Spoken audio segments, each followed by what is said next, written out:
Hello everyone, and welcome back to another episode of Mark's Tales. So before I start this, I want to put a little disclosure. Not everyone's experience, especially with being a Youngfur and with their parents, is like mine or in somewhat relation to mine. So please, if you are a Youngfur in the fandom, don't necessarily look at my story as something that could happen to you. Everybody has different experiences. And I just want to say that just so that way you can keep that in mind, as well as I wanted to also put a little plug in before, you know, a little shameless plug.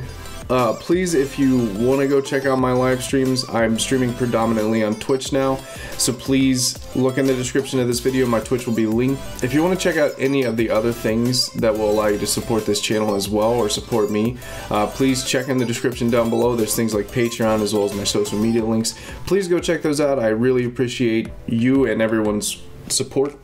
So coming back to where I left off in episode 1, I was roughly about 13 or 14 when I got into the fandom, and a lot was happening at this time. My father was overseas constantly, it seemed. He was a private contractor with the military, so he was constantly gone on rotations to Afghanistan, and I didn't get to see him much in this portion of my life. However, my mother, my brother, and my sister were all pretty much there for a lot of this whenever I was going into the fandom. So I'm going to give a little bit of a background on my brother and my sister and my mom at this time. My mom was pretty much a stay-at-home mom because my father was gone, so somebody had to take care of the kids, and my brother was kind of an internet troll at this point in my life. And back then in 2009, a lot of YouTube was much different. YouTube kind of had a layout like MySpace, if you were watching YouTube back in that time. And my sister was much older than I was, and she was pretty much like on her own. Like she wasn't living in the same household as us at this point. Now, so I had mentioned in the last that I was pretty much doing like online stuff like role-playing and stuff like that very early on. And a lot of the friends that I had were quite a bit older. Well, not too much older. They were a year or two older than me. And one thing I want to mention is back in 2009, internet security for those who were, you know, like my parents, older, it was a big issue. A lot of things were coming out in the media showing that a lot of the things that were happening on the internet were bad and everybody should be scared.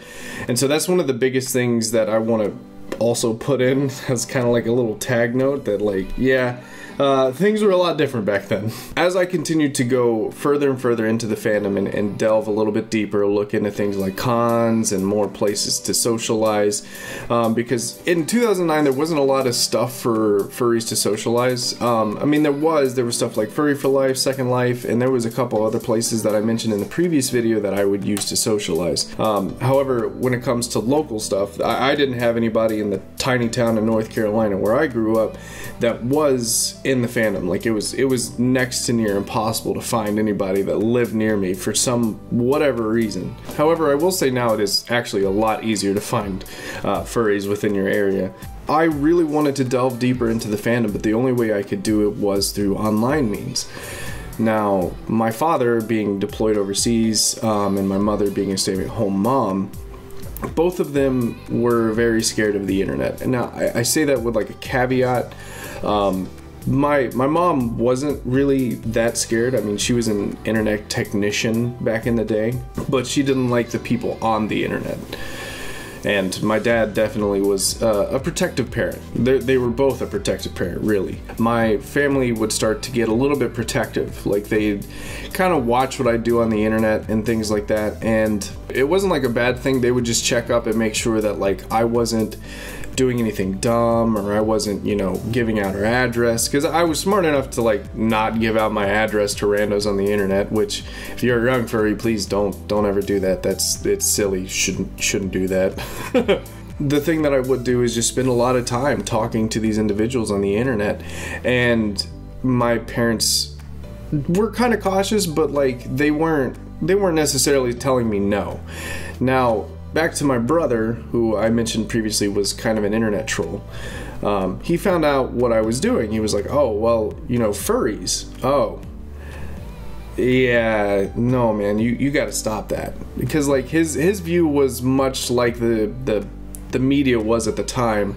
I mean, there were so many things like Tyra Banks and Dr. Phil. There were so many negative media sources for the furry fandom that it was very hard for me to justify being in the furry fandom at that time to my parents and my brother. And so I kind of just tried to give an explanation that I felt fit, right? Like, you know, I'm just in it to make friends. I'm here to, you know, kind of just express myself in a new way. Like, that's kind of how I was explaining it, though I'm quite sure I wasn't so eloquent back then.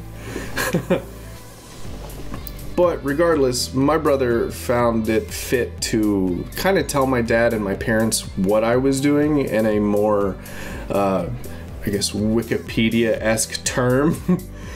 Because he wasn't, like, trying to, I guess, negate me being in the fandom. I don't think he was trying to stop me from being. I think he was kind of trying to tell my parents, like, hey, you know, Mark here he's delving into something that he might be a little bit too young for. And so I kind of say that as a pre-emphasis because me and my brother are good brothers, you know. We're not angry at each other necessarily, and sure, we did fight a lot growing up, but I don't think he would necessarily want me to, I guess, be thrown out of something that I found that I enjoyed.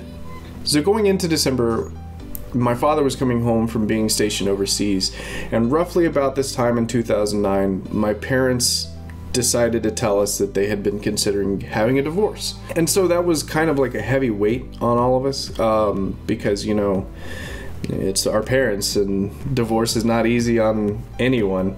And so there was a lot of rising stress going into this, and my brother decided to tell my father, like, oh, you know, here's the furry fandom, here's why it's bad. And my father told me immediately, you know, hey, stop. Don't talk to these people you've been talking to. I don't trust them. And so he's basically just kind of taking my phone away, so to speak, even though I didn't really have a phone back then. Now, a lot of the people that I talked to back then, I have not spoken to. I think only one of the friends that I used to talk to from 2009 I'm still talking to. My dad still decided, like, oh no, you can't be doing this. And I didn't like that. I didn't take that too well. I got upset at my dad, and I got really upset, actually. Like, I was in fumes. And I did my best to, like, you know, keep it calm, because it was Christmas, and I hadn't seen my dad in close to a year. And so I did my best to just kind of keep a level head.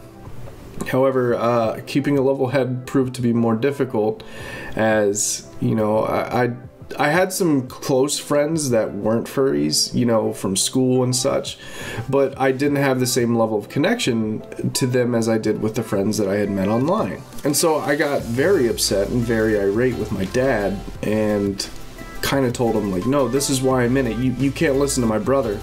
And so that sparked a big fight with my brother, and then sparked a big fight with my dad over this. And it ended up being that my dad just said, no, you know, if you disobey me, then I'm gonna ground you. And he was trying to do it for my protection, and I get that, and I'll say that over and over again, I'm sure, but, you know, I know what my dad was doing now. I didn't know back then. You know, I thought that I had all the answers in the world, and I thought that, you know, the internet was truly a safe place. I was rebellious. I was a rebellious kid, and instead of taking, you know, my dad's advice and you know, being grounded, I went behind his back, and I would grab my mom's phone, or I'd call from the house phone to my friends, because basically I wasn't allowed to touch the computer. My dad told me, no, you can't touch the computer. If you touch the computer, your mom's gonna tell me, because I wasn't living with my dad. My dad was living on his own. I would sneak the phones away from people, and I would text or call people whenever, like, you know, I wanted to talk to these friends. And my dad found out, and he got very upset. And he found out that I was going over to a friend's house to play Halo 3 with the same people that he was telling me not to talk to. And so when he found out that that was the reason why I was going over to friends' houses, he showed up at my friend's doorsteps and kind of dragged me out of their house.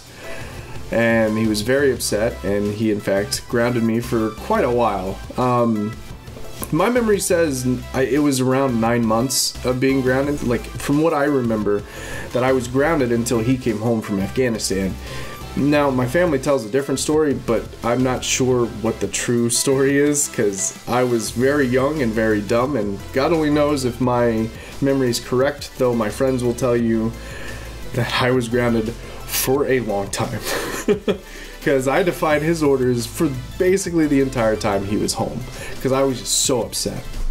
As my father went back overseas for his final tour, I lived with my mom, and my mom was kind of lax. Like, she liked the idea of what I was doing.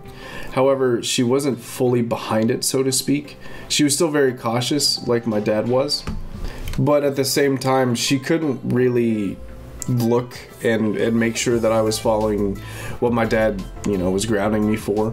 So I still would continually get away with talking to these people, especially because I didn't have a cell phone when I was this young.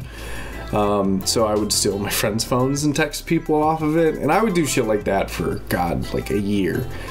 And after that grounding, it really, it caused some instability within the family, not just with, me and my dad, me and my brother, but it sparked a lot between my mom and my dad.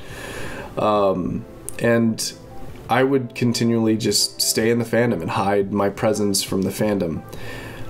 And I look back at that as kind of like, I did the thing that, kept me to where I am today, but at the same time, it was kind of foolish.